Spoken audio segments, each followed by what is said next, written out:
Goeiedag familie, vriende. Soos julle weet, is dit vandag Goeie Vrydag of Swart Vrydag. Ons vier vandag die herdenking van Jesus se kruisiging. En ek wil saam met julle vanoggend nadink of vandag nadink oor Psalm 27 vers 46. Waar daar ietsie merkwaardig eintlik gebeur. Ietsie wat die genade van God op 'n besondere wyse tentoonstel.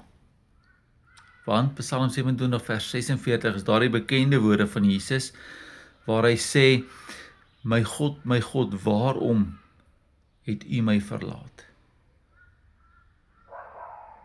Dink vir 'n oomblik hieroor na. Hierdie is diep verbondstaal. En ek sê verbondstaal want in hierdie oomblikke sien ons hoe Jesus dit beleef wat eintlik ons as mens wat sondig was van aard, wat ver van God af is, wat as gevolg van die sonde afgesny was van God af. Sien ons hoe Jesus hierdie verlatenheid beleef. Hy beleef iets daarvan om afgesny te wees van God, afgesny te wees van die Vader.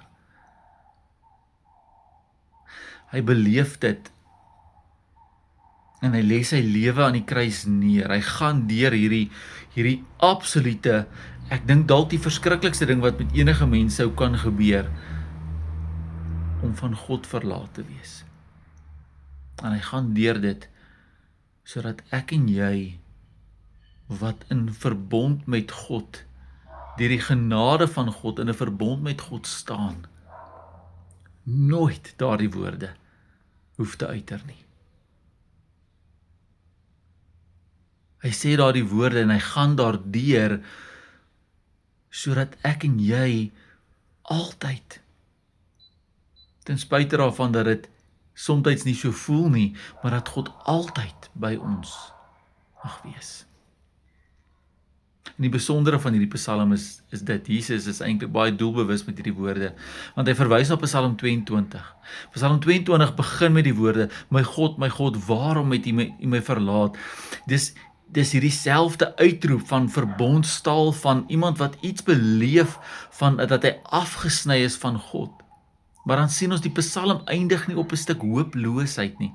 Hy sê, my God, waarom het U my verlaat, met die wete dat daar hoop is, met die wete dat God sy toevlug is, met die wete dat God wat hom gemaak het, aan wie hy behoort, hom nooit sal verlaat nie.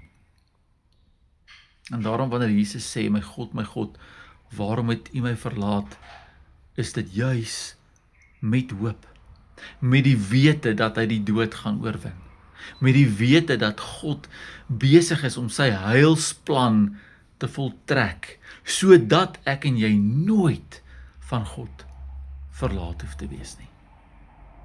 En daarom, as jy vandag stil word, as jy vandag saam met vriende, familie is, dalk by die werk, waar jy jouself ook al mag bevind, mag jy weet, daar waar jy is, God is by jou, omdat Christus vir jou aan die kruis gesterf het, omdat Christus dit deurgegaan het, van God verlaat te wees. Mag jy weet, God is by jou, tot in alle ewigheid. Amen. En geseënde Paasnaweek vir elkeen van julle.